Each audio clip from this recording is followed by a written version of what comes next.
Are America and China headed towards the South China Sea showdown?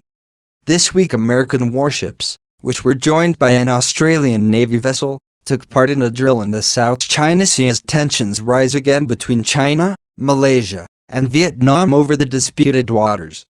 The USS America, LR-6, an amphibious assault ship, which operates with at least 5 Marine F-35B Lightning II fighters as well as MV-22B tiltrotors and CH-53 helicopters as part of a typical main air combat element, remains the most significant operational naval asset in the region as the aircraft carrier USS Theodore Roosevelt CVN-71 remains in Guam while its crew recovers from the coronavirus.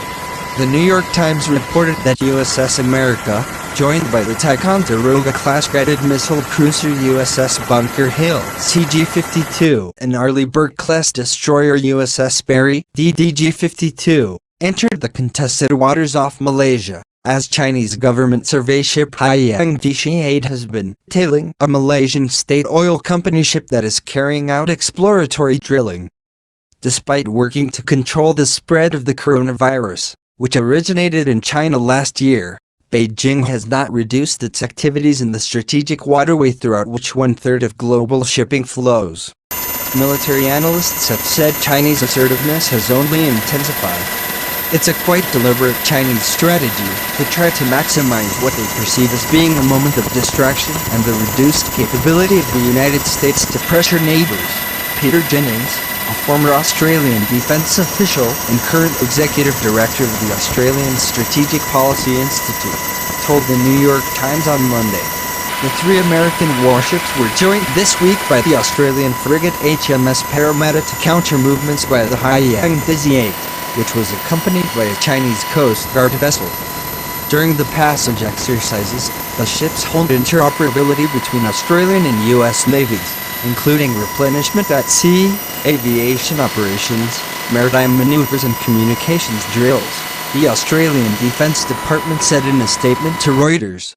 The US Navy is also operating 2 littoral combat ships, LCS, USS Montgomery, LCS-8, and USS Gabrielle Giffords, LCS-10, in the South China Sea, where such standoffs have almost become routine. Earlier this month, the Vietnamese accused the Chinese patrol ship of ramming and sinking a Vietnamese fishing boat, and last month China opened 2 new research stations on artificial reefs it had built on waters claimed by the Philippines and other nations in the region. Those reefs are equipped with defense silos and military-grade runways. However, the actual ability to use those artificial reefs as viable military bases is questionable due to the reported shoddy construction and climate change that is allowing the ocean to slowly sink the unstable islands.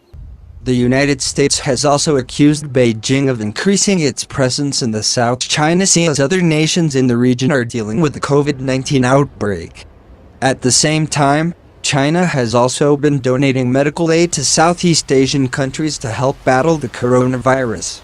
A team of Chinese medical experts even arrived in Malaysia this week to help address the more than 5,400 cases of the infection.